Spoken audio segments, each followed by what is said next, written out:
Welcome to day 2 of admissions and occupancy. Just wanted to let everyone know that we're going to plug in the material into the chat box, and from there you should be able to download the materials from day 1 and 2, as well as the appendix items. But with that, I'm really just going to pass it off to Cheryl. If you guys need tech issue support, because I do know quite a bit of you didn't have access to the chat box yesterday, my recommendation is that you download the actual application of Microsoft Teams. Okay. And that doesn't mean that you sign into Microsoft Teams. That just means you download the application and then you come back to the email that was sent this morning and you join the meeting that way. Then that way you should have access to all the items that Microsoft Teams has available to it.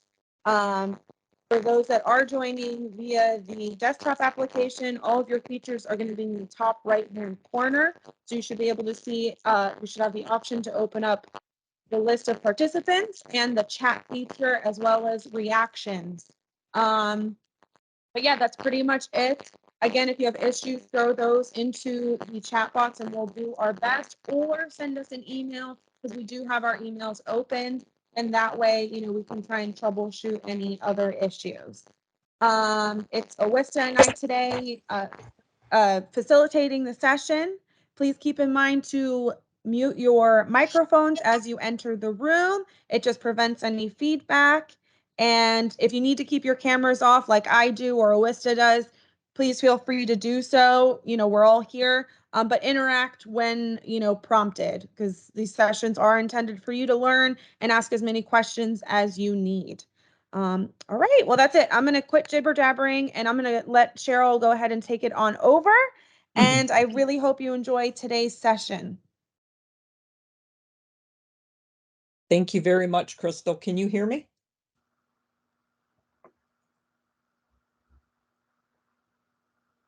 I'm hoping somebody can hear me. Okay. Yes. I'm good to go then. Welcome to day 2 of admissions and occupancy. This presentation is courtesy of the Native Learning Center, and we actually have a disclaimer on here about the material and how it's based. You'll have that available when you do download the slides. Welcome and good afternoon. I just went and smudged after I got online. That's the way that we normally, start our business and our meetings, is with a prayer. So I've taken care of that, and definitely said some prayers to watch out for our family in Florida, and and our friends. But I consider NLC family, so you guys stay safe. Should we have any difficulties throughout the week, hopefully we can, keep on presenting. So I do keep, because of the size of the room and the number of students, I don't see the chat, but the girls watch it for me, and I will stop and ask for questions also. This webinar is being recorded, and for those of you that have never actually attended a training with me, my name is Cheryl Cosley. My Anishinaabe name is Redbird Woman. I'm Loon Clan, and I come from Kenoshinkoning, is how you say that in our language. It's Place of the Pike, and that's the Bay Mills Reservation. We're located in the Upper Peninsula of Michigan. We're at the very top, and our waters actually border Canada. You'll see it in some of my screenshots. We're about 5 miles from Canada by water. So my grandfather had quite a few on this side, and he's got some on that side. So I've got relatives on both sides of the water. I served as my tribe's director of housing for over 28 years. And I was honored to serve as the chairwoman of the National American Indian Housing Council for 2 terms. Prior to that, I served 12 years as first the secretary and then the vice chair. During that time, I also worked with the Great Lakes, which is a regional organization. I would definitely encourage you to try to participate in your regional meetings. It stops you from reinventing the wheel. The people around your area have probably encountered some of the same problems you have, and know about resources that sometimes you don't. our Great Lakes is 31 tribes around the Great Lakes, and I served as their chair for 7 years. So I would definitely suggest participation in those regional and those national organizations. So this is an A&O course that's hopefully going to help with selection process, your eligibility for housing assistance, calculating annual income, helping you determine how much is a monthly rent, or how to, even make a home ownership payment to just, to decipher how much they should actually be charged. Um, Occupancy standards, collection practices, different compliance things. When we get into looking at an A&O plan, you can look at yours and say, hey, maybe I should put that in there next time we revise it. That's one thing we're supposed to do, even as part of self-monitoring, is continuously look at our personnel policies and our procedures, and try to improve them. And sometimes it's not just the director that does the improving. So you can make notes inside of your own policy. We should address this. We should insert this. And, periodically share that with your director, about things you can do to improve them. So when we get to that particular section, those are things that, hey, maybe we should insert that in ours.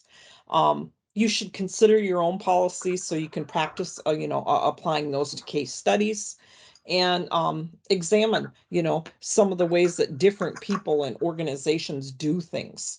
So hopefully you're going to learn, your application and admission process, know how to calculate the incomes, know the process for and why you have to take certain steps, verification of income. Um, and we'll go through it and define little things. So this is our course structure, presentation and our exercises. And yesterday we went through an overview of some of the NAHASDA requirements as far as A&O. And today we're going to talk about your A&O department itself, and the application process. That schedule is dependent upon class speeds and might slightly vary. I did run over yesterday and I kept you guys in class. I actually could have put it on today's course, but that sometimes tends to confuse people. So tonight actually might be today might be a little bit leaner, and then tomorrow it might be a longer. So we'll flow with it. So section 2, the overview, establishing admissions and occupancy policy, some of those programs and services, your application itself, some of your staffing requirements and file management, the statutory and the regulatory requirements, and your legal responsibilities. General file requirements, because your files get audited. And unfortunately, sometimes that audit takes place after that person is no longer there, or they're actually in a different department. But then at least you have access to them to say, hey, why is this like this? Your file should almost be able to speak for yourself or whatever happened. And they should be kept a certain way in a certain place. You should know who's got them. You should know when to weed them out, what never comes out of them, and what's supposed to be in there. Drug abuse, treatment information, criminal records. Are they supposed to be in your file? You have to be really, really careful when it comes to certain things, what is actually allowed in there. When you send information to HUD, what you should not be sharing. Who's got access? Can your tribal council come in and look at your files, or your board of commissioners? Not legally, and your policy should reflect that. So your file organization, file retrieval, who's got access to what?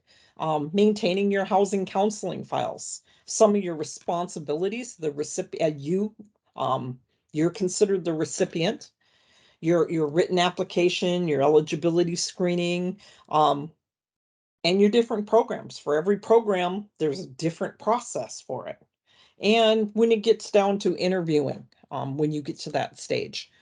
So we'll start out with organizing your admissions and your occupancy department. So that's Canada on the other side. That's how far we are away. They have a lot of windmills, and their windmills are lit up at night. So we see red along with our northern lights. In addition to the NAHASDA requirements described in section 1, your cornerstone of a good business practice is your written plan of operations. It's one of the most important functions of your tribal housing program. You've got to be fair, you've got to be consistent. That is one of the things that I was taught very, very early on. One of my tribal council, and I was oversaw by my tribal council all the way through. He used to say, Cheryl, can you do the same thing for a different tribal member that walks through the door the next day? So that was always in the back of my mind when somebody would say, can you do this? Can you make an exception for this? Or can you, and the question was, next person, doesn't matter who it is, walks through the door the next day, can I do it again? And if the answer is no, then you have to look at your policy and your mechanisms for doing something. And change them to enable you to do that, or just to be a flat out, I'm sorry, I can't help you. You know, the functions of your tribal housing program has to be fair and consistent, to be able to, make those eligibility decisions. Are you eligible? The task is usually performed by your A&O staff, depending on how small you are. That's one thing. You could be a staff of 50, or you could be a staff. I've seen, housing authorities with 2 people in them, the maintenance man and the ED, and you have to perform almost the same functions. So in the smaller ones, people oftentimes are versed in a lot of different things. They don't have a resident services or an occupancy specialist. They kind of have one person that does it all, or one person that takes money and another person that collects money, and tries to do collections and things like that. So there's lots of different titles. Occupancy specialist, resident services coordinator, a housing counselor. And when you're small like that, there's usually not a lot of counseling that goes on either. Or housing manager. Your admissions and your occupancy policy itself, especially when you're small, that's when it has to really, really be good. It's your blueprint for your housing staff. Your participants rely upon that to achieve the goals and the objectives of your program. You're supposed to be able to send that policy out the door with your applicants or your new tenants. So hopefully it's written as such. Some of the things we're going to hit now is establishing that policy and your staffing and your management and your reporting. So recipients of your funds face that challenge of designing your housing assistance programs that actually respond to the needs of your community. The needs of my community are quite different than my husband's, my sister tribe 20 miles away. They're a lot larger. They were triple the size that we were. We focused on home ownership. They focused on rental, so there's it depends on the needs of what your leadership has decided they want to, do for your tribal members. The typical native housing programs, a lot of people will offer housing rehab programs. Not all of you, but you have to make sure that you're aware of those rules when you do get into like housing rehab, um, even down payment assistance. When it gets to things to like lead-based paint, so by the age of your unit, on lead-based paint, they'll come in and when they do their monitoring, one of the things they'll do is, did you give a lead-based paint form out? Well, no, because all my units are brand new. They've all been built after 1980. Well, then you need a disclaimer on the front of that file. Usually you have what's that checklist of what you need on that occupancy file. Well, in lead-based paint, then you make a little statement on there. All units were built after this year, so therefore there is no lead-based paint present. But you put that disclaimer on the front of all of them, right on that sheet that tells you what you need to collect from your tenants. So you get in that frame of mind, okay, we don't have to deal anything with lead-based paint, they're all new. Well, the minute that you start in with another program, you're going to give down payment assistance, or you're going to go do housing rehab or something else. You have to get back and think, okay, what year was that unit built? How old is that house we're going to rehab or they're going to buy through that down payment assistance? Could there be lead-based paint? Um, so it opens up that different can that you thought you had sealed, you know? So lease purchase products, tenant-based rental assistance. We didn't have a lot of that in this area, but you get into I've been working in the Northwest. There's a lot of that. I was really, really surprised, but it's really expensive to live out in certain parts of like Washington State. Um, and the reservations aren't necessarily that big, and there's a lot of different housing off of the reservation. So we have a reservation here, and then it's 25 miles for groceries. So we're kind of one of the only games in town. Um, so even if we had a TBRA, there was very few places we could use it, so it depends on where you're located. Your 37 Act. I explained yesterday the difference between NAHASDA units and 37 Act units. So those are your mutual help units and your rental units that, receive that subsidy that were built before 1996. And a lot of places actually do have an emergency assistance program, or they'll have shelter programs, so that's some of the programs that are offered in most places. So whether programs are operated by you as a recipient are small or large, you have to have that admissions and that occupancy policy that addresses any of that housing assistance that you provide. TDHEs that are created by a state law, if you're in Oklahoma, things like that. Their laws are a little bit different than those of us that are on a reservation. My Alaskans are in the house. I know a couple of you guys are there. Good, very early morning to you. Thank you for joining us. They have, the Alaskan tenant landlord laws. They have different laws that apply to them as well as, NAHASDA. So depending on where you're at, your laws again are going to be different. So the TDHEs that are created by state law may need to consider, that applicable state law when they develop their policy. So they, have to learn twice as much. So your policy development requires you as a recipient to understand all those NAHASDA requirements. So that now I've got feedback. Somebody needs to turn their mic off. There we go. Thank you, guys.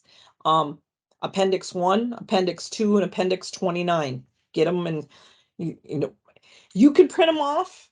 I always had a printed copy, but definitely put it on your desktop. They're not that big. This one right here is the statute and the regs, the 1000, and it's about this big. Now, 200 is a bigger beast, okay? But between those three and all your guidances and things, this is 200. You have the pieces to that puzzle, but you need to know your mandatory requirements. So you have to go all the way through the statute for them. Then you should be skimming 1000, putting your little tabs on there or whatever. And then if you're in your occupancy department, I would suggest a binder with just occupancy guidances and things like that you don't have to look for. They go all the way back, and they're in those appendix items in there. So I would start one of those. So you need to understand those requirements, develop reasonable policies for your discretionary areas of NAHASDA. So what they mean is the tribe will decide the following. And then whenever you make a decision like that, you make sure that you have it in writing and you keep proof. You keep copies of those meeting minutes when you make decisions. Let's say you've decided you're going to charge them 20% rather than 30. So along with your admissions and occupancy policy, you would be keeping those meeting minutes that proved that you were allowed to do that. It would be the same thing as a stipend for your board of commissioners. You should have proof of adoption and that was passed. And that should be in that depository of your policies that you're going to need to have. So I would suggest, and I always do, that you keep all of your policies in one place with those proof of adoption for anything that you had to have proof of. Because that's what the auditor and HUD will come in. Show me where in a meeting that they told you could do that. So rather than having to hunt, it's easier just to do it right from the beginning and keep that copy. So develop procedures that translate mandatory and discretionary policies into action. Unfortunately, some things are taken right out of our hand, and because of the way the regulations are written, we don't have a choice. That 30%. That's been being fought every time NAHASDA gets amended. Pre-NAHASDA, there was an argument over that. But that's too because we're supposed to be serving low income people. So even if you have a minimum rent, you always have to be able to prove that you are not charging, that family over 30% of their income. That'll get you in trouble quicker than almost anything. Communicate and train on your policies and procedures to ensure consistency. They're, very, very set that you're consistent and you treat everybody the same. So you have to implement your policies the same way. And you monitor those policies and procedures to ensure your compliance by your staff. So your policies seek to provide your daily guidance to your housing staff in the performance of routine activities to hopefully ensure transparency in decision making. So when you have somebody coming in and screaming at you, why did you do this? Why did you charge them a late charge and then threaten to evict, my daughter? That we always pay. This is our collection policy and this is what they're to do regardless. That makes it easier on your staff also. I had the same thing with the collection policy, and we had fair market rentals also. And when my tribal chairman got divorced, he went into one of the fair market units and he hadn't set up a payroll deduction yet, and he was late. And one of my employees, just a sweet thing, but she was, what's wrong with you? She says, the chairman didn't pay on time, and now I've got to give him a late charge. Well, he's the first one you should be giving a late charge to. You have to lead by example, basically. And it doesn't matter who it is, you do the same thing. So you definitely, and I explained it to him, hey, you got to come in here a little bit, there's a night depository box right there just in case you're late, but if it's not there when we open up that morning, you're going to get a charge. But you're consistent. And it doesn't matter who it is, doesn't matter if it's the tribal chairman, you do it the same way. But those policies allow you to do that. So when somebody else comes in and argues, why did you do that? This is why. One of the other things that's hard, because we're from small reservations, is your staff and your family and your tribal council and your housing board and late fees and late charges and things like that. Like I said, I worked under the tribal council. I asked them if the tribal council, if they were employees, and all of my staff would go under a mandatory payroll deduction. And we did, because we did not want anybody to have a late bill. You don't want somebody to come in that you're evicting and them say, well, is there anybody here that, is late? And you need to be able, your director needs to be able to say, no, we don't allow our staff to be late on their payments. Our tribal council or our housing boards, they have to be up to date. You can't be evicting somebody for something that one of them are guilty for. So that's one area in self-monitoring that you can strengthen your programs, okay? Don't allow your staff and your housing board or your tribal council, to be late on late payments. You're supposed to be an example. So, Ensure that your housing staff do things the same way, promoting that consistency and that fairness while minimizing that potential for any type of dispute. You don't want to give somebody that reason or that legal action. Provide a foundation for sound management and for your supervision, and it provides a basis for your auditor justification. Why did you do this? Because this is what it says in the policy, and this is what we do to everybody. So this is an occupancy policy outline that you're going to find within those appendix items. You should start off in your A&O policy within a summary. This is what we offer. These are the type of programs. These are the laws and the customs of the tribe. Prohibited use of premises. That should be in your A&O somewhere. I remember walking in and finding a trapper who had live animal trap. You want to talk about a stinky 2-bedroom house to walk into? I almost gagged. You need to prohibit the use of certain things in your home. I don't know, it must have been something with that unit because it was a different tenant about 7 years later, and I walked in and they had an engine in the middle of the winter hanging suspended from the second floor down.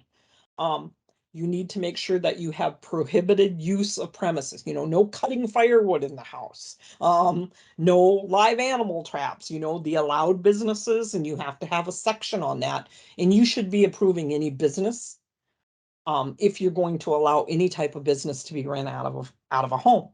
Now, a consultant business where somebody does teaching is going to be a lot different than a small engine repair or a fish filleting or something where you're going to have a large amount of customer base coming in and out,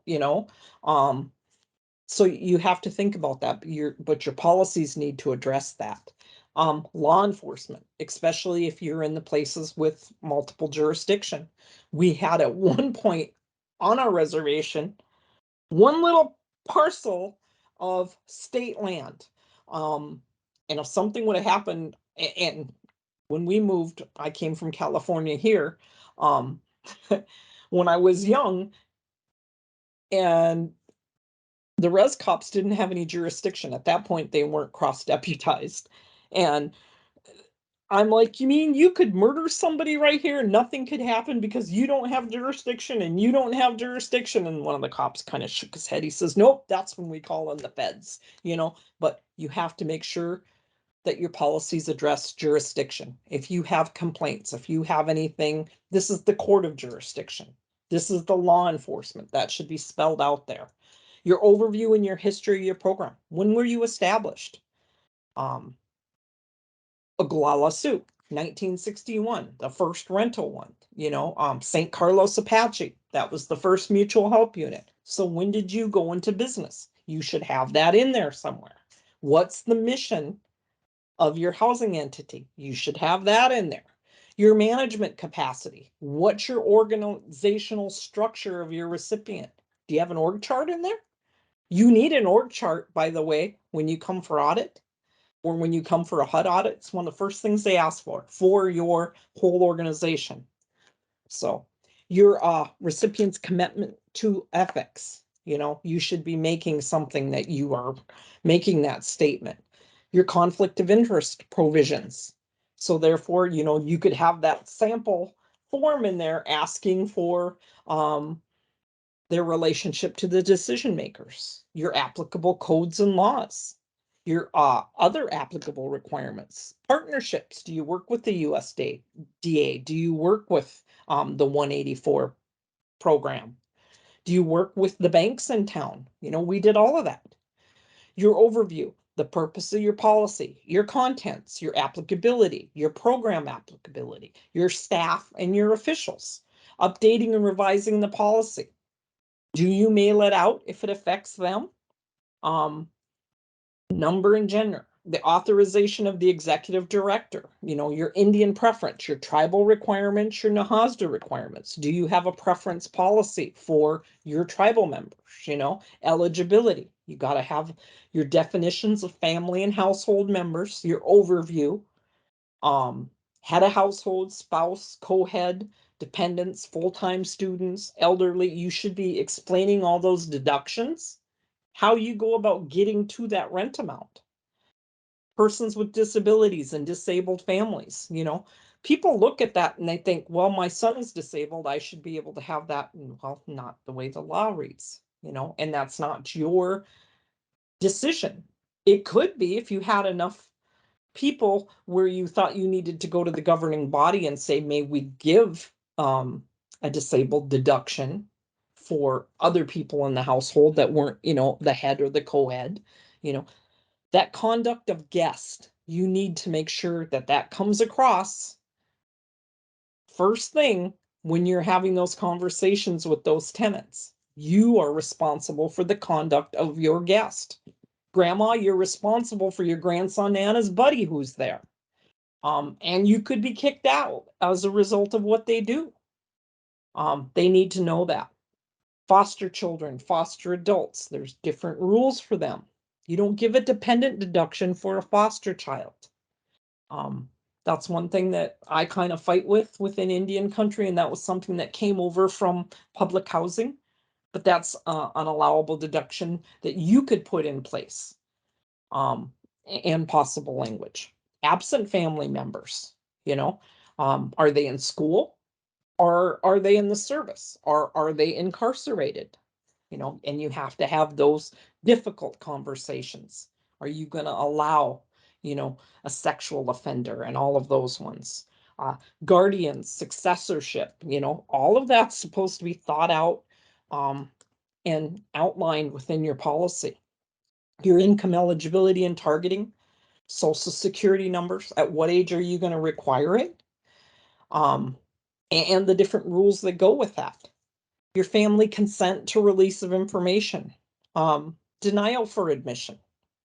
What gives you the right to deny somebody admission? And do you have the majority of that? Do you speak to that in your A&O policy? Your use of illegal substances, screening, use of illegal substances.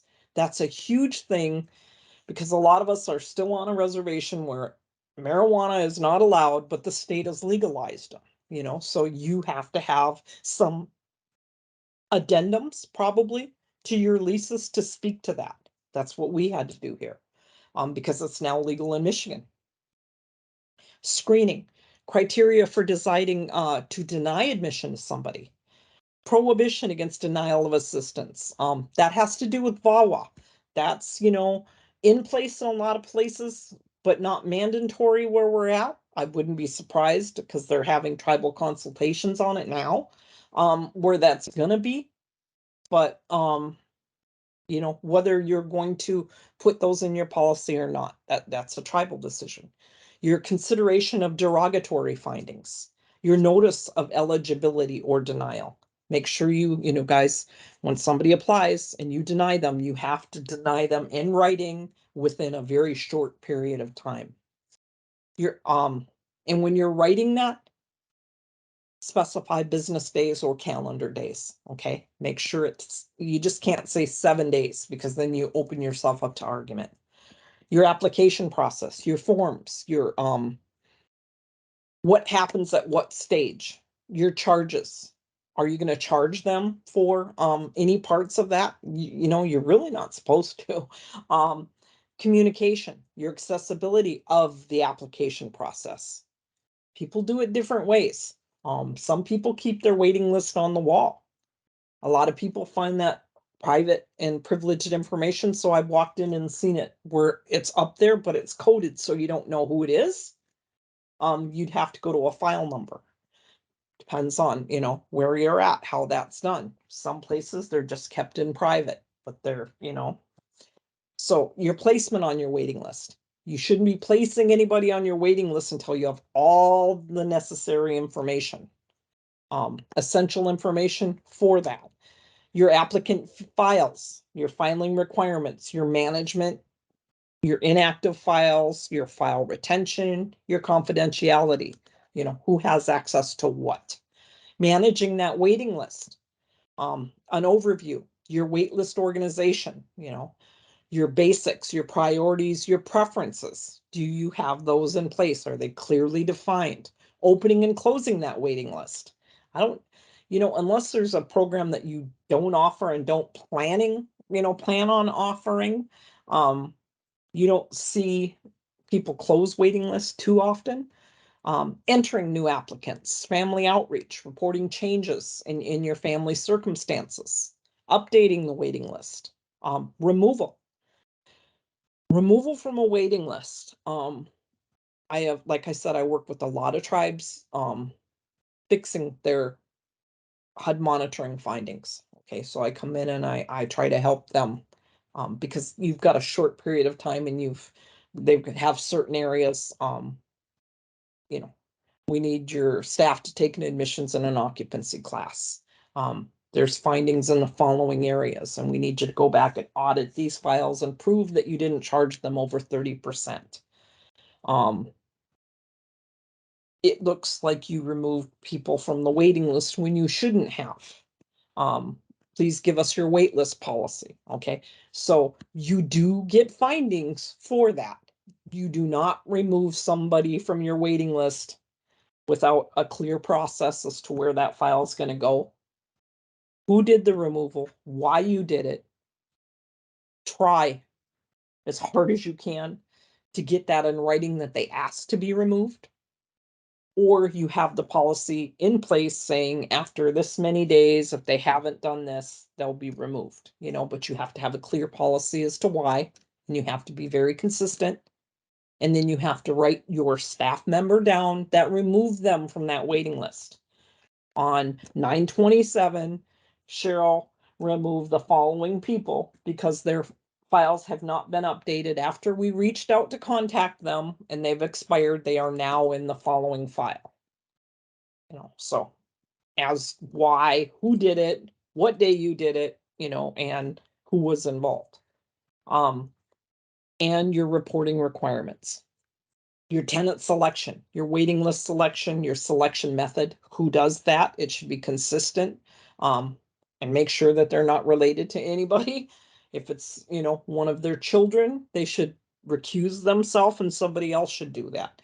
Your preferences, your notification of selection, your application interview, your final eligibility determination. So your notification of selection, before you do that, if that information is over 30 days old, make sure you run the income to make sure they're income eligible. Okay. A lot can happen over 30 days. I wouldn't suggest going 6 months, 3 months, 30 days. You run everything again if it's older than that. And most people's are, so you have to get ready. You run it again, you contact them, you say, you're getting close to the top or whatever.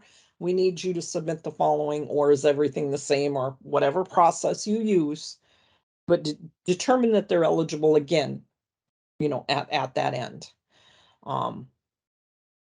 Then your notification of selection. So you've gone through that, that they're going to be the next one in the house. You've got your maintenance guys over there working on it.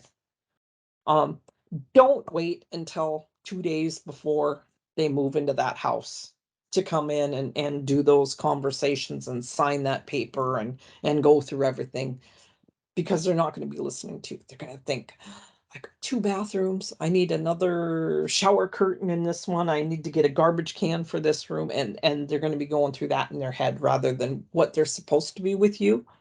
So you can do that once you've got your maintenance guys in there cleaning and painting the house or whatever. Do you guys have time to come in early this week and we'll go through all the paperwork? Do not give them a key, and do not ever allow your tenants to move in before you're ready to fully occupy that house and do that inspection. You're setting yourself up for a nightmare. Plus, once you do it, you should be able to do it for everybody, and that's not the business that you want to get into. And you don't let people go into a house. I don't care. I just need to get in there. You don't have to paint it. Well, then guess what? That's how you're supposed to accept that house back. Whatever condition that you give it to them in, because that's how they got it. So you don't do that either. Same policy, those houses are good to go. They should be in, as fairly new condition as you can get them in before you turn them over. So your occupancy standards and your unit offers, an overview of that, determining their unit size. Are you going to allow a three-person family go into a 3-bedroom home? Exceptions to your occupancy standards, your unit offers, how are you going to go about that process? How many times are you going to allow somebody to get to the top of the list and say, no, I'm not ready. Can you just skip me and go next time?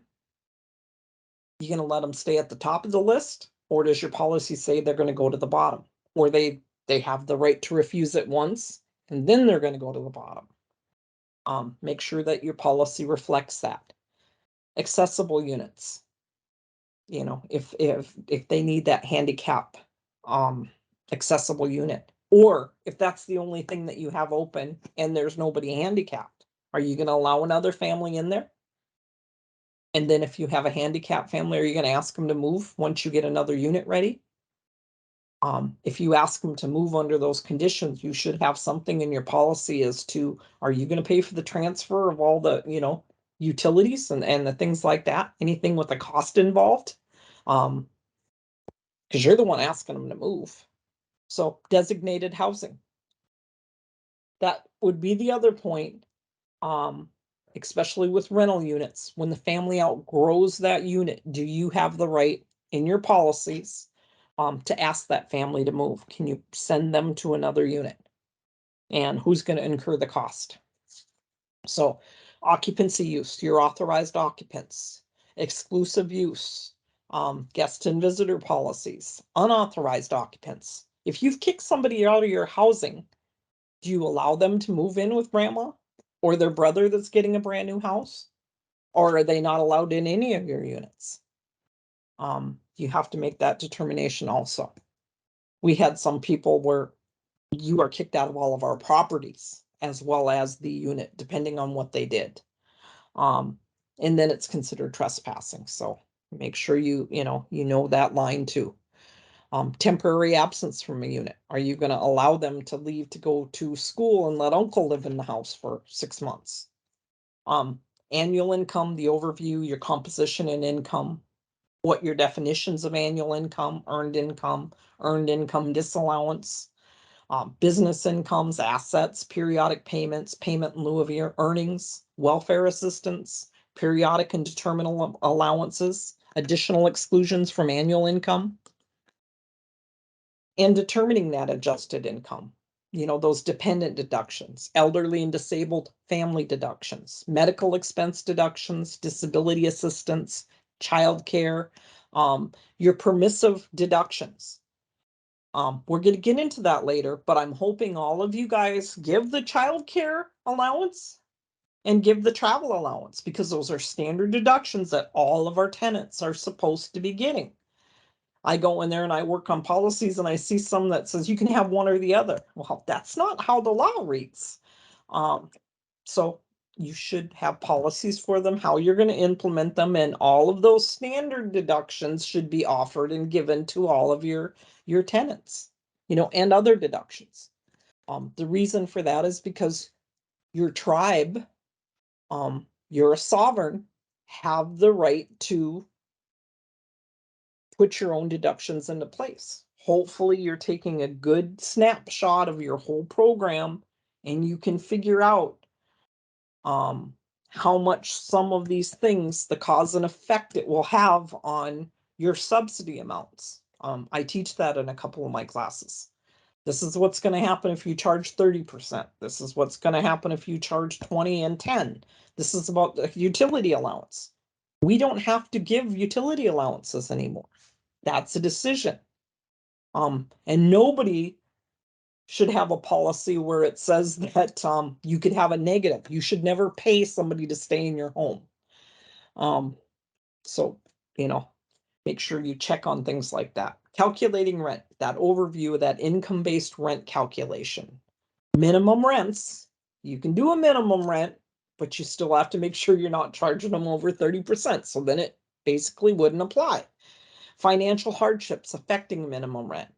Utility allowances, whether you're going to offer it or not. Prorated rent for mixed families. flat rents, family choice and rents, and your exhibits, your list of your annual income inclusions and exclusions and treatment of your family assets, your earned income disallowances, the effect of a welfare benefit reduction.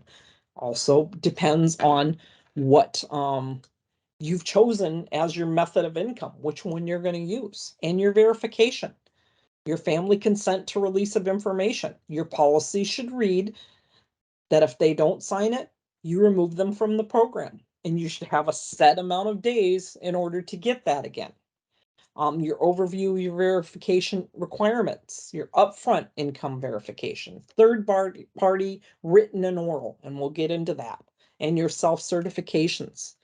Not a good thing, sometimes necessary.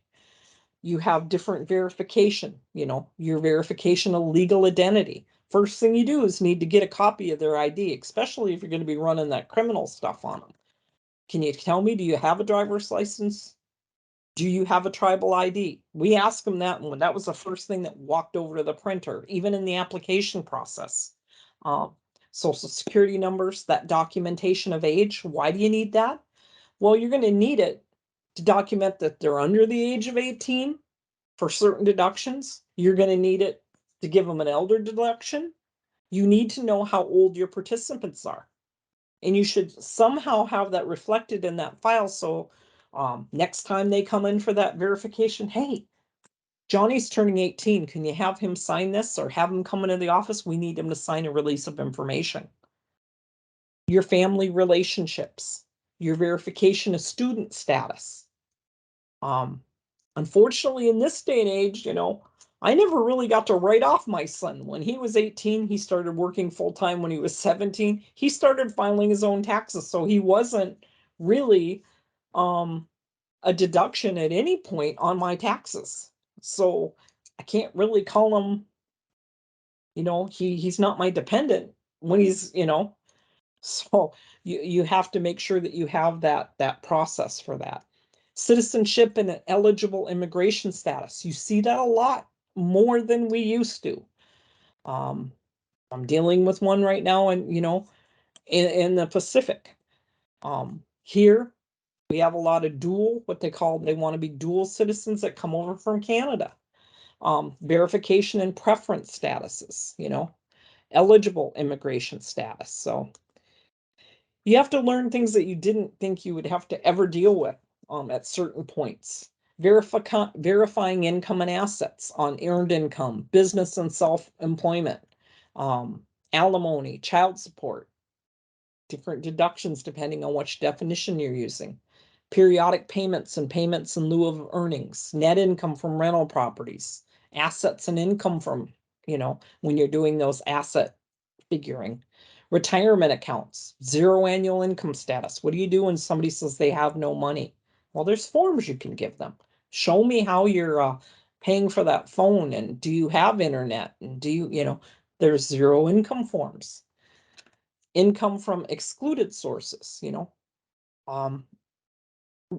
we receive an elder payment once a year. Comes out Friday here. It's derived from treaty trust land. So the first $2,000 of that doesn't count towards somebody's income. We had to find that out. That's one of those deductions on those forms that you keep in that binder. We never get 2,000 unless you're probably 90 years old. I'll have to ask my mom. I think she's 84. She gets like triple the amount that I do because I'm a young elder, and ours are based upon our age. It's like 55 to 65 is 1 share, 65 to 70 is 2 shares, 70 on is 3 shares, or something like that. So they receive like 3 times the amount of money than a young elder would. That's another thing. I have seen people that the definition of an elder, that's going to affect all of your programs when it's an elder family and you give a different deduction. I've seen tribes with deductions or definitions of an elder as low as 45. That really has quite the effect on some of your programs. Verifying mandatory deductions, dependent and elderly or disabled household deductions, medical expense deductions, disability assistance, and childcare. You should have the policies for all of those within. Your leasing and your move-in, your overview, your orientation. This is the process you're going to go through once you've been accepted into the program. The execution of that lease. What if we have to do a modification to that agreement? That would happen, when you run that criminal lien. The process that we had for that was I, as the director, and one of my staff, who wasn't even my assistant, did the criminal lien process, and we would decide. The only information that the tribal council saw was male, female, tribal member, non-tribal member. This is what they did. This is what they served, or this was the, penance portion of this criminal history. Would you like them in? Yes or no? And they would each vote on that. That's all they know. We'd take it in that, meeting minutes. We'd know who voted what. They didn't. If it was a yes, the person was let in. If it was a no, then we would contact the applicant and say, I'm sorry, you didn't pass the vote by the tribal council. You do have this long to appeal, and give them the grievance process, the appeals process, everything there. And at that point, if they would put forth that grievance, they would come in front of the tribal council. And they would see a redacted form, a copy. They never ever did get the whole criminal lien, and then they would be able to discuss that with that tenant. And at that point, if they decided they were going to let them in, they would have another vote. And they would ask them, usually we've always had law enforcement on the tribal council here of some sort. And one of them would say, we're responsible, we are, as the tribal council, responsible for all of our tribal members. Can you tell me why we should let you into our housing program? This is not an entitlement. This is an opportunity. And we are charged with protecting all of our tenants. And the person would say, okay, I did drugs back then, or I did a B&E 30 years ago, and I've gone through this type of reform, or, and at that point, our tribal council sometimes would let them in with an addendum, and that's when it would be a modification to that lease or that agreement. And there would be an addendum on the lease that we're not going to allow any alcohol in that residence, or we're not going to allow any guns in there, or this person, if they're even charged with anything above a traffic offense, will be immediately evicted. And they're signing that addendum before they go in, and they'd have the legal staff prepare that. And that's how they would make that exception, but that would be that modification to that lease in that agreement. So security deposits, are you going to allow payments? Do you need it up front? Payments under the lease, rules and regulations for safety and quiet enjoyment. That one will create more headaches for an ED than anything else. But that's usually, that right to that peaceful enjoyment of your other tenants, especially if you run like an apartment building, because we had 3 of them. So you make sure you definitely go through that when you're giving your, introductory comments. We pretty much have a quiet time after this point. The signer and the dwelling lease no longer living in that unit. So if you qualified based on somebody and they've got somebody else on their lease, but they're not the ones that, are you automatically going to flip that unit to that other person? Not usually, so you have to have that spelled out in writing when you would do that, or do they have to go through that whole process again? We see that, I even see it now that I've stepped out away from the housing on my tribe. My husband's aunt passed away, but her daughter had lived in this house with her well, can't you just go in and call Cheryl? She'll know the HUD rules, Well, I'm sorry. First of all, was it a seniors president? If that was a seniors apartment or unit, she can't if they're not a senior, she can't just stay there. Now, if that was a regular unit, I don't know. It depends on that particular housing entity. Here, no, you wouldn't be able to just stay there because that sole, if you weren't, part of a two-party person up on the top, you would be asked to leave, so you have to have that spelled out within your policies. Transfer of the unit transfer a family to another unit. Are you asking them to transfer or are they? You have to have, because you can't charge them for wear and tear, but you certainly don't want people moving every 3 or 4 years when they wear and tear the boots out of your facility and they get to go into a brand new clean one and do it all over again, so you might want to make sure that that part is written real well.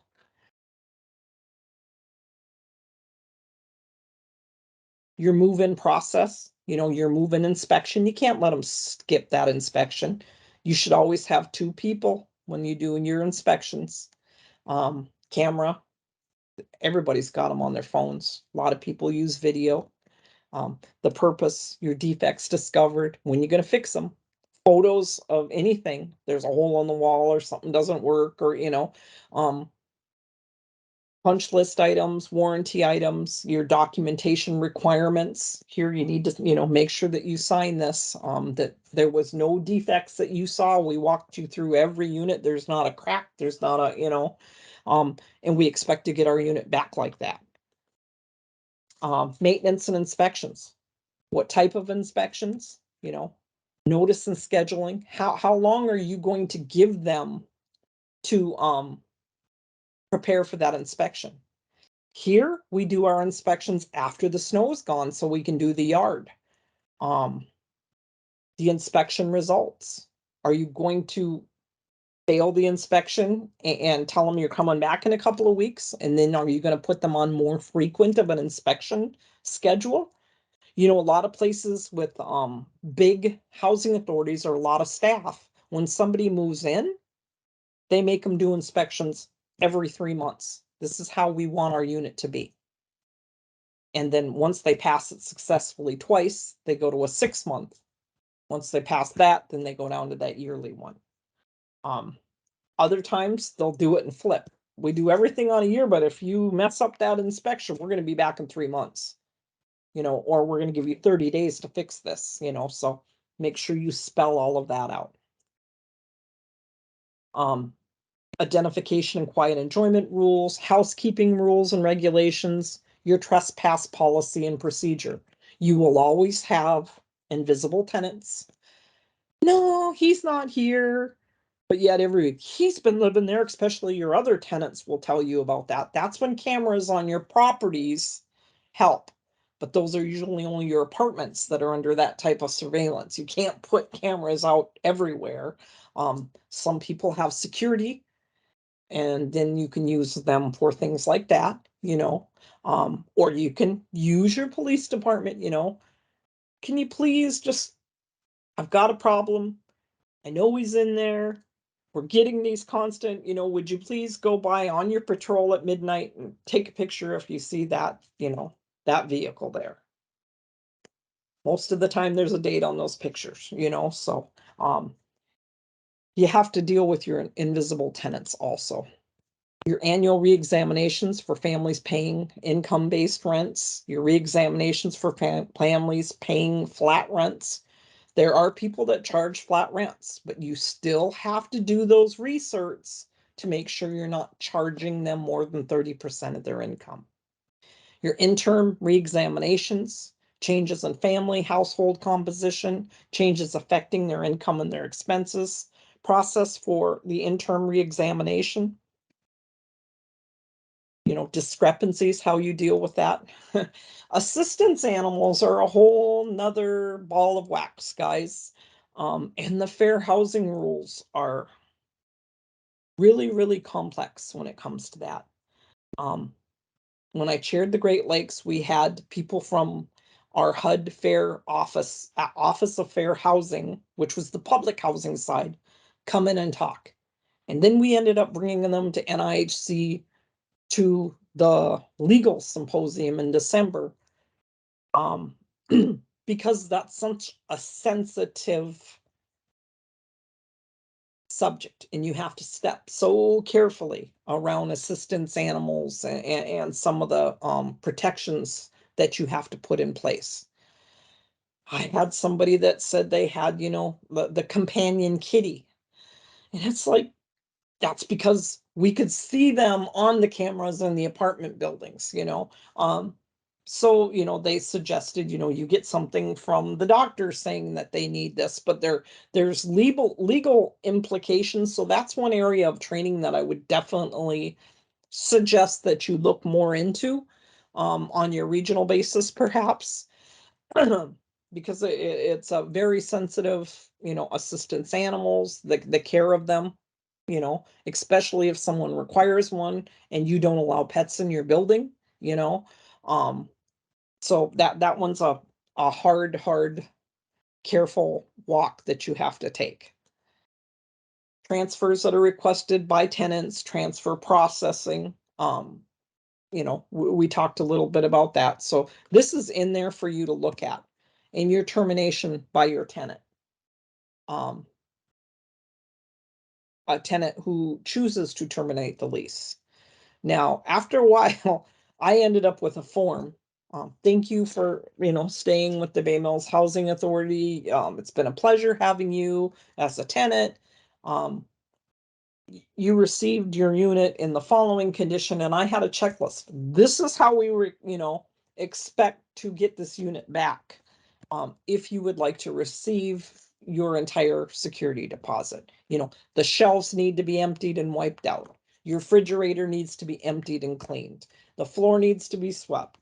No, and a complete step-by-step pretty much of how we wanted the unit to come back in order to receive all of their security deposit. Sometimes they would look at that and they would say, we're not doing that. We don't expect any security deposit back. Well, at least they weren't surprised when we didn't refund them. Okay. But they also knew how we expected to get our stuff. So if you don't have something like that in place, that's something you could look at perhaps doing. Non-compliance with community service requirements, death of a sole family member. That one, you kind of need to have, and it's one of those things you don't know that you need until you need it.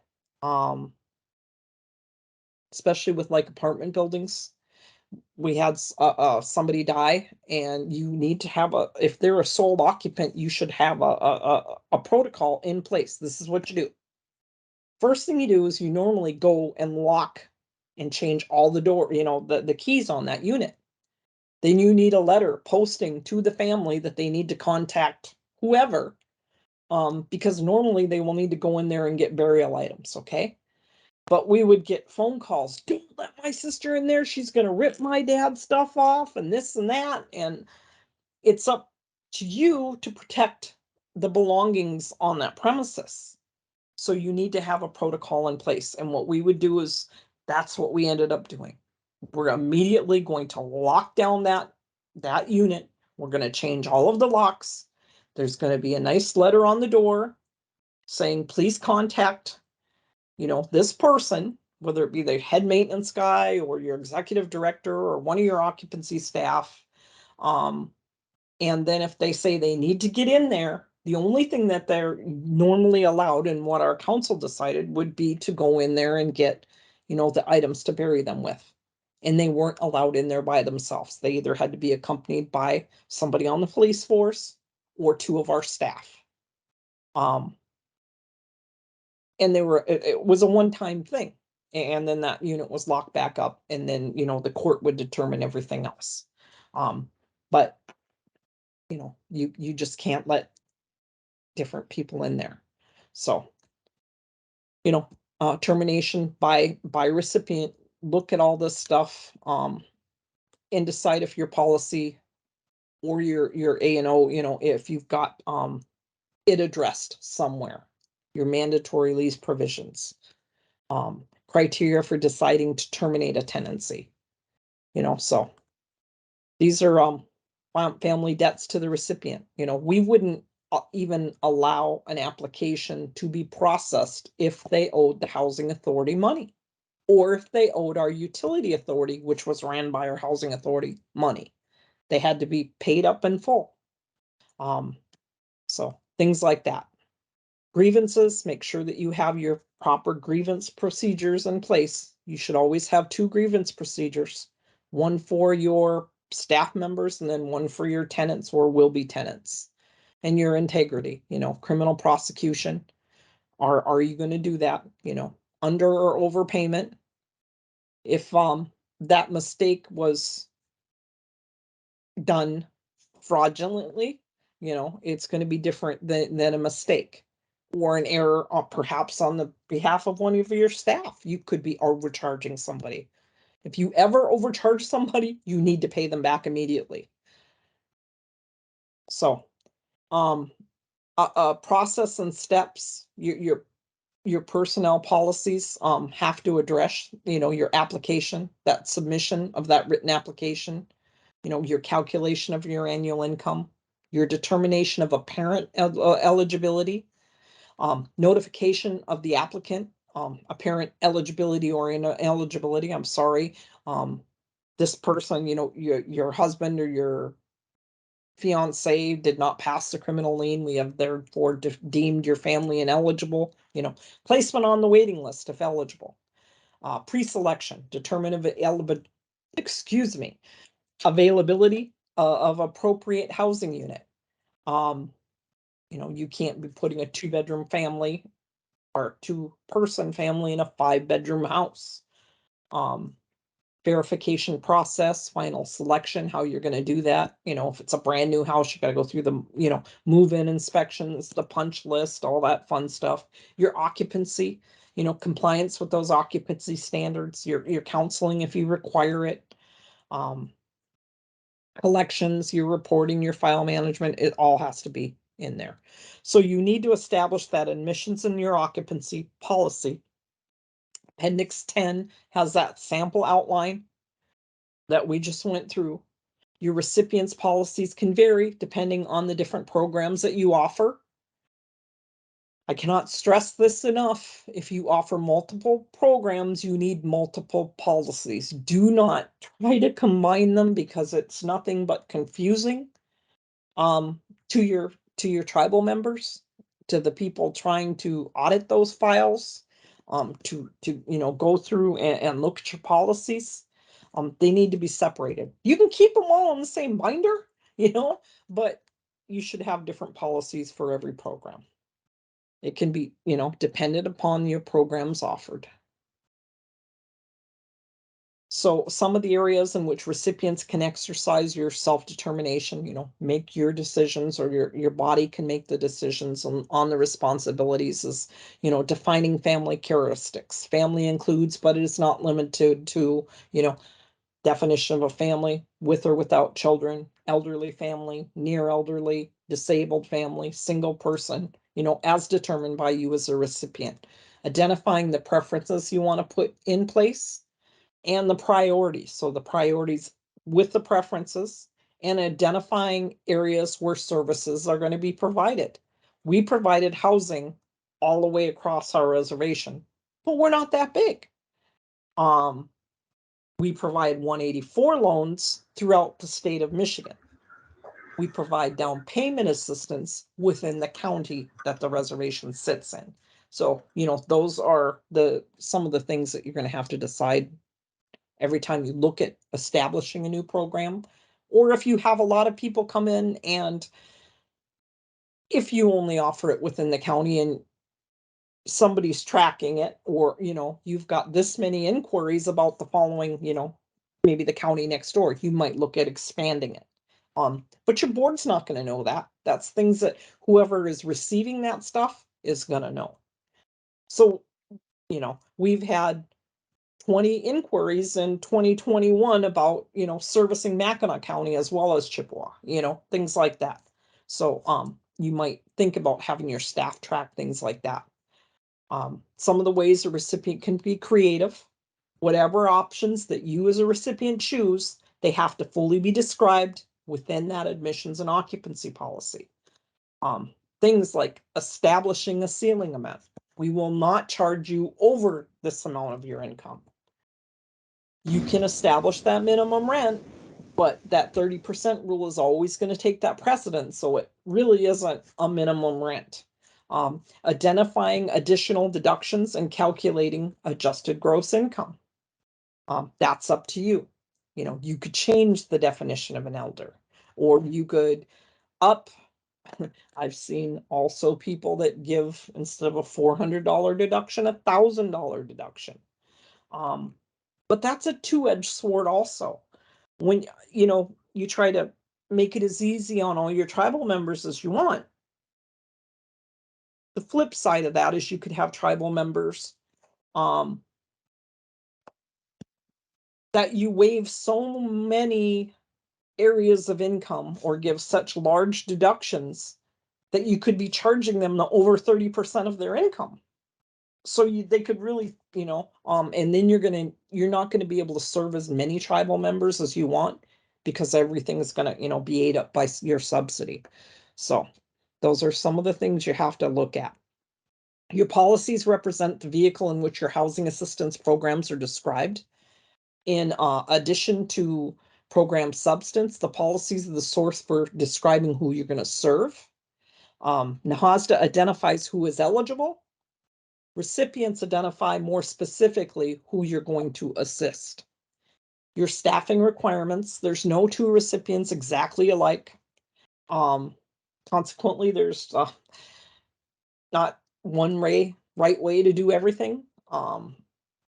Organize your staff, your management. One thing is true, all of our recipients are hopefully have capable, well-trained staff. A sense of teamwork is essential. Personnel requirements for managing your day-to-day admissions and occupancy vary depending on what you know, offer, the size of your housing department, how much funds you have. If you're getting $1 million, you can have a lot more staff than somebody that's getting 200,000. The availability of housing in the area. Are you landlocked and you can't even build new housing if you wanted to? You know, and what your community needs are. So your staffing requirements, circumstances may force recipients to rely on more than one or two staff to perform multiple tasks. We oftentimes would have, you know, more maintenance staff than we would inside staff, you know, until, you know, you had to get into procurement and things like that. In both cases, your community needs typically exceed the availability of funds. So staffing practices require multitasking. Exhibit 2.2 identifies many of the duties that can be involved depending on the size of your program, your labor force, your other resources, your accessibility to those other resources. So receiving and processing applications for new and continued housing assistance, including down payment, emergency rehab, rental, advising applicants on eligibility requirements, methods of selecting residents, available housing assistance opportunities, including your rental and rental assistance and home ownership, verifying that applicant information by contacting, you know, your landlords, your employers, you know, doing that whole verification part, interviewing your applicants to obtain additional information. Do you have somebody on your staff that does that? Income sources, need for housing assistance, determining your applicant eligibility or ineligibility, meeting with your recipient's governing body to provide information on specific tenant issues. How do you keep your housing board informed, or your tribal council? We would email them once a month with a list of, this is the, you know, people that were banned, especially when we had a turnover in the housing council itself, the tribal council. We only have 2-year terms here. So somebody coming in sometimes wouldn't know. And you would have people that every 2 years they'd go to try to make their argument. We'd have to start all over. So actually we made a policy after you've been evicted for something, you went through your grievance procedure, and you've went through and you've grieved it again, and it still hasn't been upheld, then you can't grieve it for another 5 years. Because we had them coming in every 2 years and saying, and she won't let us in because she said we trashed it. Well, here you go. Here's the pictures and the $30,000 bill, then they would understand why we wouldn't let them in housing. So make sure you always have good backup also. Computing monthly house payments, the amount of assistance, conducting your inspections. Who are your inspection people? Always have maintenance people with the staff that's doing the inspections. Send them in there. We would get all of the fire extinguishers filled. It's a good time. I mean, you don't get into those houses that often. Switch those fire extinguishers out. Carry batteries, change the batteries in the smoke alarms. Put a screwdriver in there, tighten up those, the handles while you're in there. Check the furnace filter, all of that stuff. We wanted those trucks were ready to go, so they didn't have to go back. Oftentimes there'd be two maintenance guys, so one could go out and grab the stuff they would need. Some of it they'd get billed for, but at least we knew it was up to, and all of our, our fire extinguishers were up to date and things like that. Who's going to conduct your outreach? Who's going to process loans on home buyer units? Who's going to do the reporting? Who's going to take care of the filing system? So there's different things you have to look at there. Appendix 12 has sample job descriptions that actually illustrate approaches to performing admissions and occupancy. Your file management. Your documentation ensures your ability to demonstrate your accountability, compliance with your regulatory and statutory requirements. Documentation is meaningless if information can't be retrieved. This section provides an overview of requirements for maintaining a sound record-keeping system and contents that have to be included in your applicant and tenant files. NAHASDA at 403B and 1502 require you to complete an annual self-monitoring assessment along with your APR with compliance to the IHB and your other federal requirements, performance and progress in implementing your IHB. You have a legal responsibility to your applicants and your participants. They have rights. Those rights are protected by those agreements, excluded by all of your parties. All of your parties are involved in that. And through that documentation, you need that file management practices to ensure enforcement of rights. You have to establish records management to meet NAHASDA's implementing regulations, which require you as a recipient to perform self-monitoring activities.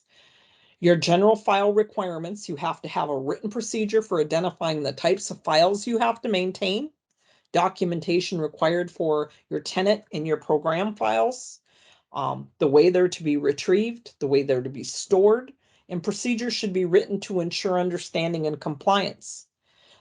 Exhibit 2.3 provides an excerpt from a TDHE's admissions and occupancy policy that outlines some of the file requirements. Each applicant and tenant file have to contain documentation, verification, efforts including but not limited to your household composition, the names, the relationship to the head, the birth date, social security number, tribal affiliation of all your household members, status of live-in aides and foster children, your income, the amount and sources of income from all your family members, the net family assets, deductions from income for your rent computation, the rent computation itself, your admission preferences, if any, screening information, tenant history, credit history, home visit record, if you had to do that, verification of criminal history, if you go through that. A sample policy about your filing requirement. All applications are filed as active or inactive. Your file management with an applicant is placed on a waiting list. The application and all the supporting documentation is maintained in an active file. All applicant files are organized alphabetically. If you have an inactive file, applicants who are determined to be ineligible for whatever reason are placed in an inactive file, organized alphabetically by fiscal year. Inactive files will be set up in a database indicating the name, address, bedroom size, income, and date. File retention, all inactive files are retained for a minimum of 3 years. All active files are retained for 5 years after move out or outstanding issues are resolved, whichever is greater. So if they still owed you money, you keep that file. Inactive file placement, waiting list applicants will be placed on the inactive waiting list when treated as follows. Staff has made a determination of ineligibility. Your confidentiality, information contained in TDHE files are confidential. Only those with a need to know have a right to review the contents of the client files. Staff is prohibited from discussing the contents of a client's file with anyone other than TDHE staff. Tribal officials must have court orders to access applicant or occupant information unless the applicant or occupant has signed a consent to release the information to that requesting party. And then you go into your National Crime Information Center, and if you run, those criminal liens, your recipient should have a policy that restricts or forbids occupancy to tenants, or potential tenants or home buyers who have a criminal conviction of any kind or specific types of criminal convictions. For prospective tenants, housing assisted with IHBG funds, you can obtain criminal history records to aid in the applicant's screening. Lease enforcement and eviction. In this case, tenants include home buyers who are purchasing their home through a lease purchase agreement with the recipient or homeowners seeking housing assistance. As required by 208 of NAHASDA, the National Crime Information Center, police departments, law enforcement agencies shall provide that criminal information to housing entities upon request. Information regarding juveniles shall only be released to the extent that the release is authorized by the law of whatever state or Indian tribe or locality you're from. For purposes of that section, tenants include home buyers who are purchasing a home persistent to a lease agreement. We also have the right to run a criminal lien on anybody applying to work at your housing entity, just because of the things that we're allowed to see. So with regard to adult tenants and applicants for housing assistance, you should use that criminal information described for screening, lease enforcement, and eviction actions. We wrote into our policy that we would run another criminal lien if the tenant ever transferred or requested to transfer units. Okay. You would be surprised at the people that went into a rental unit or a mutual help unit that I had no idea got in any trouble while they were my tenant. And I'm from a small place. You're from a big place, that could happen quite easily. So that's something to think about putting in your policy. Your criminal conviction information is described at 150, can be disclosed only to persons who have a job-related need for that information, who is an authorized officer, employee, or representative of your recipient housing entity, or the owner of housing assisted under NAHASDA. You will keep your criminal conviction records. It's supposed to be separate in a locked file. You don't put those in their tenant files. You can put a notice in there saying that you ran the criminal lien and it was all clear on this day, or but you cannot put any part of that criminal lien in that file. Criminal conviction records shall be kept up under lock and key under the custody of your executive director or lead official or their designee for such records. I had a designee who was in charge of the filing cabinet and the system that we kept those criminal liens in. They were locked in her room. She was the only one with the key. As I said, she wasn't even the assistant director.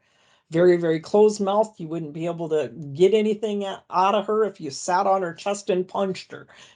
That type of person. That's why she had that responsibility. Still has that responsibility to this day.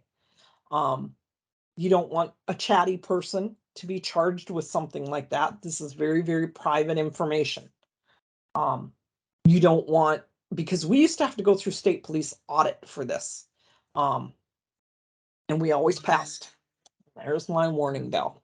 So those conviction records has to be accessed with the written permission of your Indian tribe's executive director or their designee. I made her my designee in an official board meeting. So it's on record that she has the right to look at those files and she would be in charge of the storage. So whoever the designee is, you should make sure that you have it in official record. You have to establish that system of management that ensures any record you receive from law enforcement is maintained properly, not misused or disseminated and destroyed after a certain period of time, whatever your policies say. Those records have to be kept under lock and key and in the custody and control of, your director or that designee. They should be retained separately. And just follow the law as far as that goes. I believe that is in your appendix items also.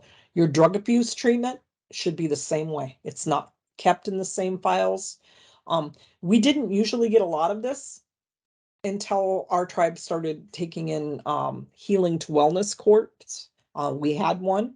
So then we had people that were involved in those programs, and you had to sometimes like make an addendum to their lease, because if they're enrolled in that program, they have the right to go into that house, that probation officer at any time, so that had to be attached to that lease information. Your file organization has to be established for every applicant or resident associated in your housing assistance program. Exhibit 2.4 has a sample file organization that reflects low rent, mutual help, whatever program that they're in. The type of folder used by that recipient depends on the size of the program and the type of the program. The contents identified in 2.4 can be tailored to the requirements of any program. So if you have an intense housing counseling program, you might want to put it, a separate folder for that. Legal documents for court action should be maintained in a separate folder also. Your file retrieval limited to the staff who needs them. Anytime a file is removed, it should be signed out for and dated by the staff checking it out for any length of time. A file checkout log is a divider inserted in the cabinet in front of every tenant file to track the location of that file. There is nothing more infuriating than going into a file thing and it's gone. Then you got to find out which staff member has it. These are the contents of, a setup of some of the files. Application, receipt of security deposit, key issuance, move-in inspection, lease agreement, and how it's located. So that exhibit is in there for your use. This is a sample of your file checkout log. So you know who's got what file and you can go find it. Type of forms, when to use it, that home evaluation checklist as necessary. Rental counseling checklist, well, at that initial session, so. Maintaining your housing counseling files. The forms listed in 2.6 are tools your counselors might use to maintain those records of that activity for each of your client. Often new information and changing circumstances, which that counselor needs to track. Your application process. The most important contributions to the correct determination of eligibility, house payment, and other housing assistance is to get the correct information from that family. To get effective owner verification and interpretation of the information provided. Correct application of your regulations by you as the recipient. You have to have that file system, your policies and procedures, your questions, your format, how you're going to get that information in place.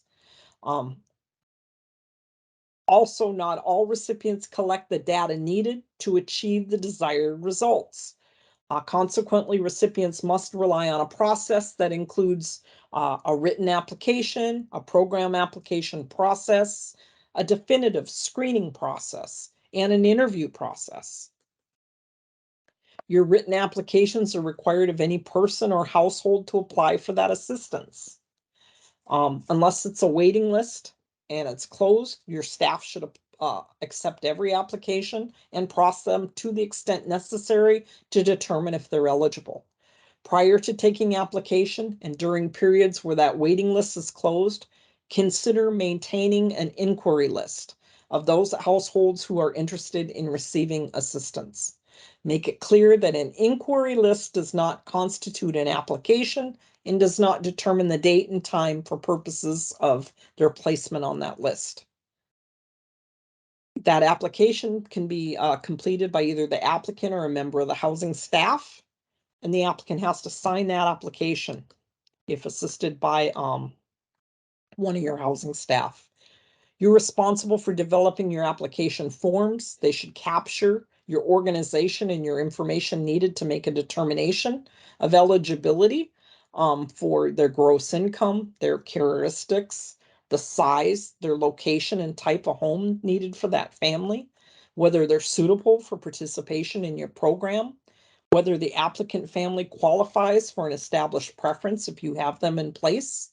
And your application serves as that guide to effective interviewing, and additionally supports to make sure that you're answering the same questions and that you ask the same question of every family. Provides a paper trail for false statements, and provides proof that questions were asked. Your eligibility screening, can actually be your background check, your landlord references, if you've ever assisted that applicant, if they owe you any money, specific requirements, are they an elder to get into the elder program? Eligible family and individual composition, tribal enrollment documentation, because your different programs are going to have different criteria.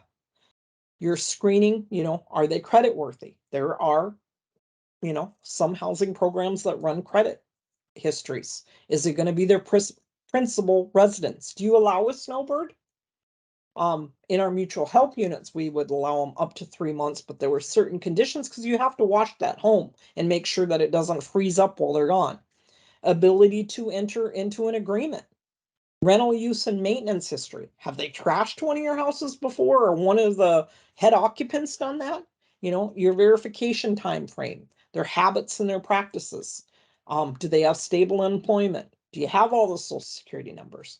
Do you get the birth certificates? Do you have a marriage license or a divorce decree? Everybody requires different things. Your social security number, some people require them, some don't. You can't force somebody to get a social security card that has never had one. You can require somebody that says they have one to produce it. So different programs, different processes. That application process will depend on the type of assistance that you're offering. Exhibit 3.1 illustrates a general process. Remember that in all cases, you have to first determine that they're income eligible. You go through that interviewing. And I'm wondering if we got 20 more slides. If you guys do you want me to keep going? Type it in the thing and one of the ladies can let me know, or I can start this again tomorrow for the rest of it. Start typing in there and they can let me know if it's a yes or a no, and I'll keep talking. We got about 20 slides. No, 15 maybe. So interviewing, no matter how expertly designed, your questions posed at the application can be interpreted differently by whom you're talking to. To ensure completeness and accuracy, your application should be supported with staff and applicant interviews. It's one of the most important skills in your housing process. When it's performed effectively, it can either encourage or discourage compliance, cooperation, and honest disclosure. Good interviewers must possess people data collection and analysis skills. Don't put your cranky person with the stuck-up nose doing this job. This should be somebody that's very compassionate, for one thing, okay? Somebody that can understand, some of the circumstances your tribal members could be in. Additionally, they have to demonstrate genuine interest in that family and their circumstances. To ensure consistency, your interviewers should use a checklist. It should be the same, regardless of who you're interviewing. They should have a planned approach to ensure consistency, pre-interview, data collection, analysis of that data, and closing that interview up. You have to set the tone, build the trust, use that checklist to establish ground rules for that interview. Your data collection focuses slowly on gathering information from the family. Your interviewer asks all the questions pertaining to eligibility, documents the answer to each question.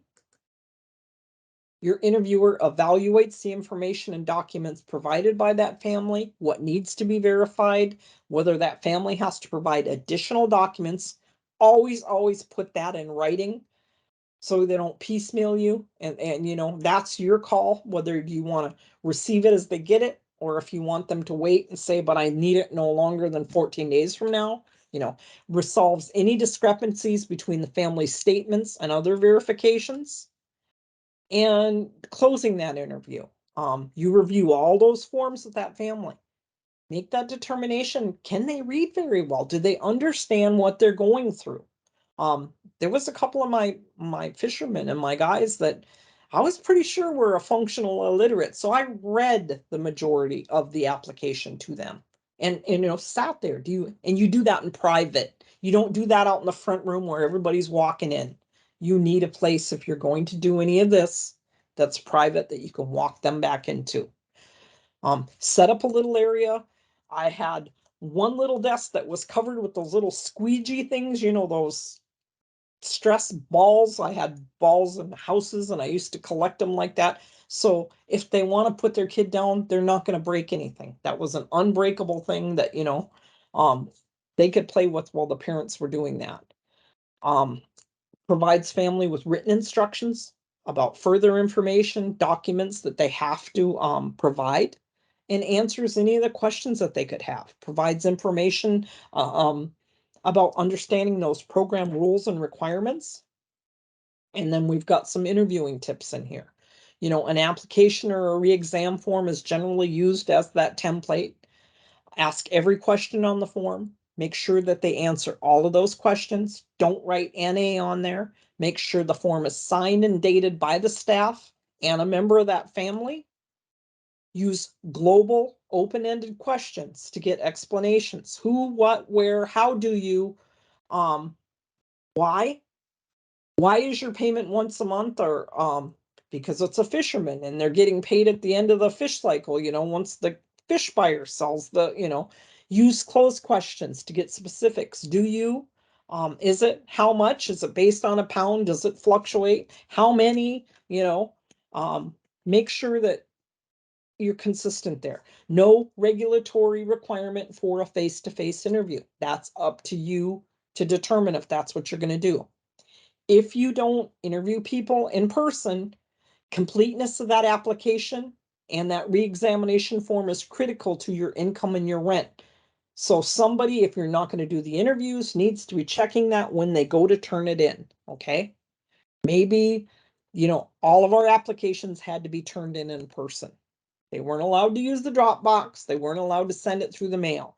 One of the reasons is because I wanted to make sure that that was the same, you know, your son signed this, your 20-year-old son, right? You didn't sign it, mom? You know, I wanted clarification on that also, on those consent forms. Probing questions. Use probing questions to get additional information about an issue. Clarifying, resolving discrepancies. What do you mean by? Could you explain how? I'm not understanding this. Could you, you know, and you ask them a different way. Help me to understand. How do you? Probing questions are truly relevant when they're conflicting statements or documentation provided by that family. Example, the family reports the family's employed only 2 quarters. And the family reports that they have no employment at all. So either you got half of the year you did work or nobody worked at all. What is it? You know, so you got to figure out what kind of questions you're going to ask. And you avoid those multiple questions, such as, do you have checking, savings, investment accounts, IRAs, certificate deposits? It's supposed to be, do you have a checking account? Yes or no, you know. Do you have a savings account? Do you have an investment account? You know, one by one, you don't throw them all off and label them like I'm trying to teach right now. No, we're almost done. I'm sorry. Avoid those leading questions. You do not have any income, do you? Everything's the same as last year, right? So you don't lead out like that. And you use those mirror questions, reflect a restate a response. The purpose of mirroring or reflecting what an individual has said is to obtain additional confirmation or clarification or amplification. So, you're only going to work 20 hours a week no matter what. 20 hours, right? Get it twice. So this is your basic application process, depending on where you're at. And always remember the important purposes of doing that interview is by using that acronym, which is CAVE. The interview plays an essential role in making sure your information is complete. That's your C. Your A is your analysis of the information to determine your verifications, your requirements, and resolving any type of discrepancies. Your V is your verification of your information, and your E is your education of your applicants and your tenants. What is required, how that program works. Effective intake results in the selection of tenants who will hopefully, comply with that lease, follow your requirements, and appreciate your housing assistance that you provide. Poor intake results, basically in the admission of could cause some problem tenants and ultimately higher costs to all of your recipients. And that's all. And I'm sorry I went over again. Anybody got any questions?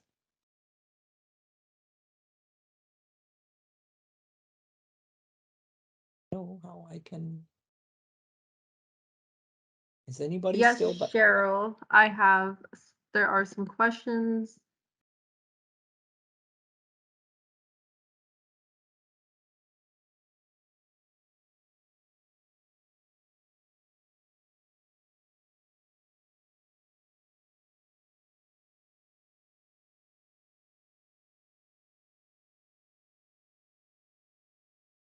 Okay, David would like to know, do tribal councils and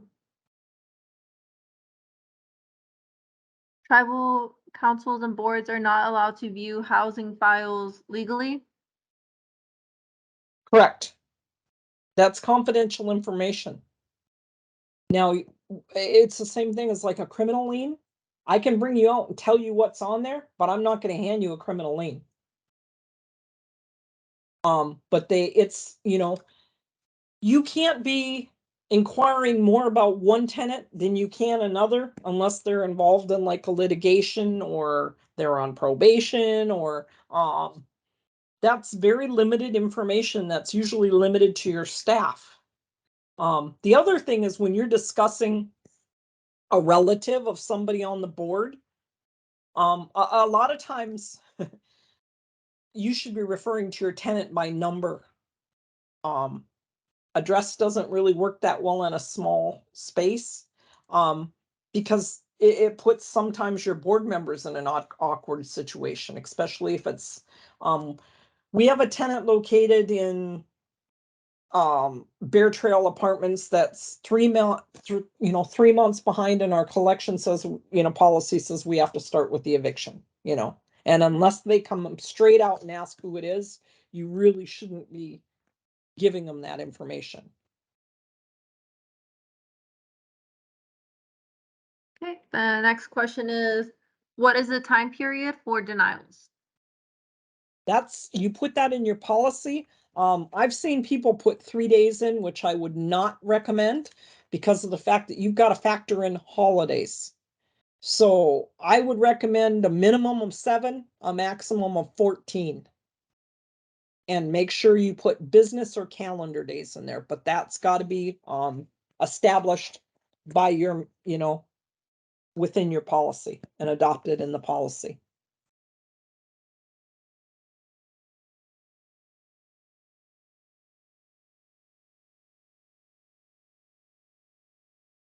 Can we do criminal background checks, say every 5 years on tenants if it were put in our policies?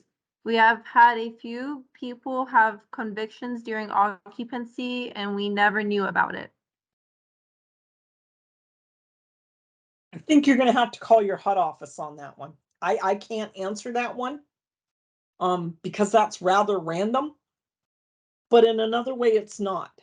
And I think what they're gonna turn around and tell you is, as long as you put that in policy and you're very consistent about that 5-year date and you do it with everybody, but that's gonna also increase your whoever is doing that work, because of the fact that you're going to have to be monitoring, okay, now they're at the 5-year mark, who's going to send for it? Because you can't be arbitrary. Oh, he looks like he could be a criminal. If you're going to do it, you got to do it for everybody, that consistency part. That's why I said if they requested a transfer, that's why we adopted it that way. But I've never seen a place where they did it like on a 5-year mark, but I could definitely see why you did. And it's probably legal, but like I said, I would call the HUD office and ask first. And the last question, Barb would like to know, do you have a good A&O policy that has most of what you outline in Appendix 10 versus starting from scratch?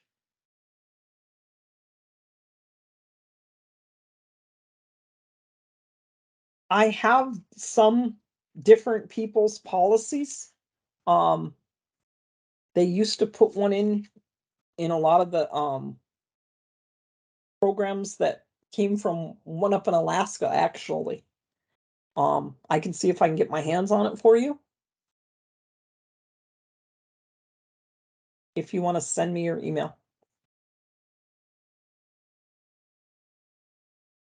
It has to be retyped though, because it's crooked. It came from a different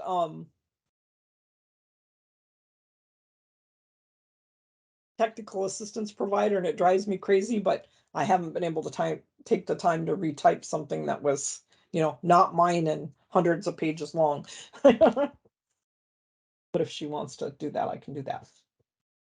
Your recording is getting ready to expire too.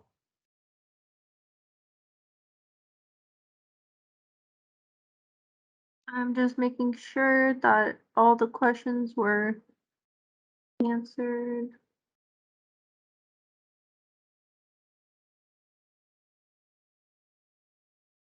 And then there is one more. What about intermittent employment as needed employees? How would you calculate their rent? Are you talking about an applicant?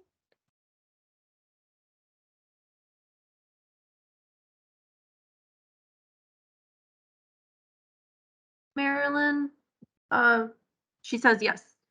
Okay, we're going to discuss that either today or tomorrow. Tomorrow or the next day, it's in there.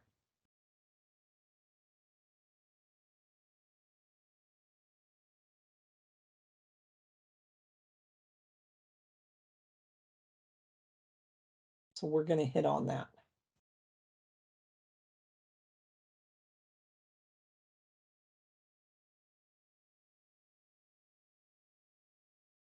Okay, I'm gonna go ahead and repost the survey one more time. I do want to thank everybody for attending today's virtual training day 2, and thank you so much, Cheryl, for your presentation.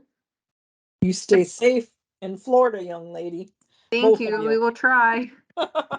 And hopefully we'll be on tomorrow with no glitches. Yes, hopefully, I know Crystal got booted out with the connection, but hopefully tomorrow you will still have either one of us on the call, if not both. And we will be here to help with any technical issues as well. If anyone has any issues, you could go ahead and let us know in the survey as well, and personally send us an email as well. Thank you guys. Everybody stay safe and see you tomorrow. Thank you, everyone. Stay safe.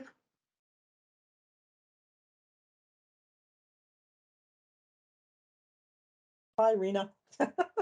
Goodbye, everybody.